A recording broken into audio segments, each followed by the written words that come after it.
Soko letu la Kongowea limesaulika. Serikali ya kaunti imetusahau kwa sababu sisi tunaishi kama watu wako katika zizi la ng'ombe. Ukiangalia surrounding yetu yote vile tulivyo, tuko kama zizi la nguruwe, hata zizi la ng'ombe.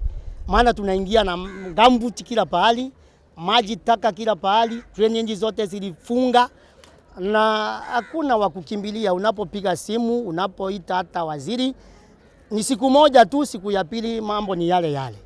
Kwa hivyo sasa ndio tukaona ya kwamba tuangazie wananchi wote wa Mombasa, waangalie vile soko letu lilivyo. Hapa ndipo tunapata chakula kinacholiwa katika mahoteli yetu ambao wazungu tunawategemea ama wageni kutoka mbalimbali natoka katika soko hili, lakini soko limeharibika zaidi na tujui tutafanya namna gani. Maana serikali ya kaunti mahali imetufikisha hata tujui tutafanya namna gani.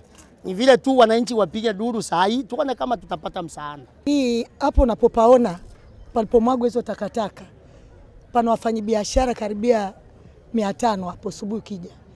Na sasa wanauzia paka juu ya takataka, ambapo hiyo inaweza kusababisha maradhi au wenyewe na hata wale wenye kuja kununua bidhaa kwetu. Na wao wakati wa mvua kolera ndio inajaa. Na sasa tutakifikia hapo. Mimi ningeomba tu katika hii wizara ya environment, huyu waziri wake ni nani? Kwa maana kutokea hizi takataka hizo kwetu ya hivi, hatujawahi mjua waziri wa environment. Huyu anachukua pesa bure. Na mimi ningeomba gavana Mombasa huyo waziri amondoe, kwa sababu ajali maslahi ya wafanyabiashara wa chini. Hii soko ile hali imefikia, kuna watu ambao wanakosa riziki katika hii section.